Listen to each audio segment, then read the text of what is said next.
When we're saying we're not putting our own money into the deal, all we're doing is looking for other ways to fund it from various sources. We call it a deal jigsaw. It's where you're fitting all the pieces together, and sometimes you're not quite sure which piece goes where, but when you know where it all fits together, you see the picture on the front of the jigsaw, and the picture says, congratulations, you've done your first deal.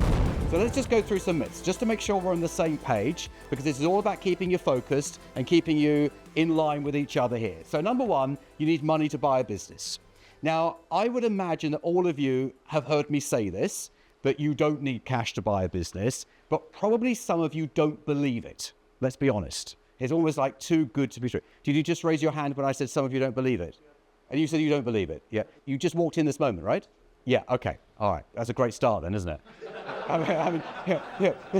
Misses the first 30 minutes. And then the first thing he does, he says he doesn't believe me. So we've got a cynic in the room. I'm not here to convert you. I want you to convert yourself. But during the course of the evening, you might start to change your mind. But it's one of those things that almost sounds too good to be true. Because we kind of all know if you're going to buy a house, going to buy a flat, going to buy somewhere to live, you need your 20-25% deposit, and you've got to stump up your stamp duty and your legal fees. You kind of know that you've got to have cash to do it. But do you remember, if you cast your mind back to the 2000s, early 2000s, anyone buying property in the early 2000s? Anyone that old? Yeah, they used to do 100% mortgages, right? Do you remember 105% mortgages, where you could actually buy the property, have some money left over? That's a bit weird, isn't it? But let's forget that for a moment. Just think about 100% mortgages, where you didn't actually need a deposit, which meant that anyone could get a property regardless of your affordability. Now, we know that probably led to some bad stuff happening, and people who shouldn't got it didn't, the wrong credit thing. We know all that. But if you could fund an acquisition 100%, that would be a good thing, right? That would be a really good thing, wouldn't it be?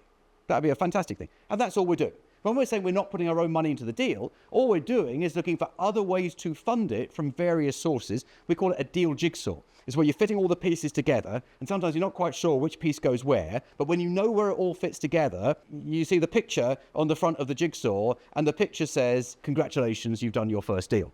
Okay? All you're going to know is what all these pieces are, how to fit them together, and you can fund it 100%. Because I don't care how much money you've got, because I can tell there's some wealthy people in the room. I mean, yeah, you look pretty wealthy, for example. But you don't want to put your money into the deal. Keep that in the bank, okay?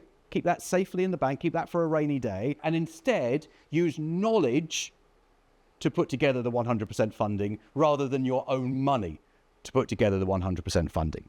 But we'll convert you along the way. Don't worry about that. If you want to find out how to buy a business successfully, get your free business buying toolkit. The link is in the video description below. So number two, you need good credit. My best example of this is a client a couple of years ago, uncomfortable divorce, who ended up in a caravan with sole custody of his daughter. So I'm saying caravan not through choice, through I haven't got anywhere to live. And he bought a business with 7 million of annual revenue. And 1 million of pre-tax profits. And he funded it with invoice finance. And then he refinanced the assets in the business and got another 930,000 pounds. I know that because we were sitting at dinner and he leant behind the person sitting between us and showed me his online banking, and it was 930,000 pounds. Now that's not bad from someone living in a caravan, on his rock bottom financially. Now, I don't actually know his credit score, but we can imagine probably it wasn't 999, okay? So what I'm saying is, if he can do it, you can do it. Because it's the business that's doing the borrowing, not you. In fact, if it is you doing the borrowing, you're doing something wrong. Because the last thing you want to be doing is borrowing the money yourself, because effectively that's a personal guarantee. Okay, the company needs to be borrowing it. Okay, personal guarantee kind of sneak in sometimes. You can borrow the money personally, personal loan to buy the business. Yeah, that's personally guaranteed. You need industry knowledge. Now, I think you should have industry knowledge if you have an industry knowledge. I think absolutely 100%. If you've got industry knowledge, then use it. 100% use it. But I've got plenty of examples of people who bought businesses that they didn't really know very much about that sector at all. I mean, you learn fast. If you're buying, you're buying a care home, you never bought a care home. well, you're going to spend every evening on the internet researching care homes, going to the industry events, looking at the news sites for that sector online, building connections on LinkedIn with other people who have care homes, going out for lunches with people who own care homes. You're going to learn really quickly. Because let's face it, if you want to create something that's going to make you lots of money in the future, and I think within these four walls, we can all admit that money is a little bit of a motivator here. I don't think there's too many of us doing it completely altruistically or just for the fun of it.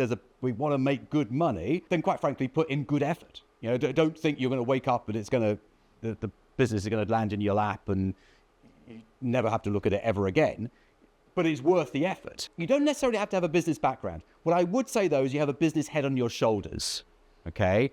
If you've got to know the difference between profit and loss, I don't expect you to really understand a set of accounts now, but it's a skill that I think you need to be learning and getting better at, okay? And no one's ever taught me. I didn't train as an accountant. I certainly would never say that I'm an expert on financials in any way whatsoever.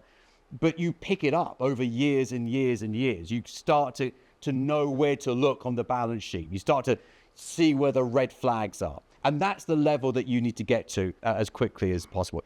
You're not a replacement for an accountant. We're not asking you to train for 7 years to be an accountant.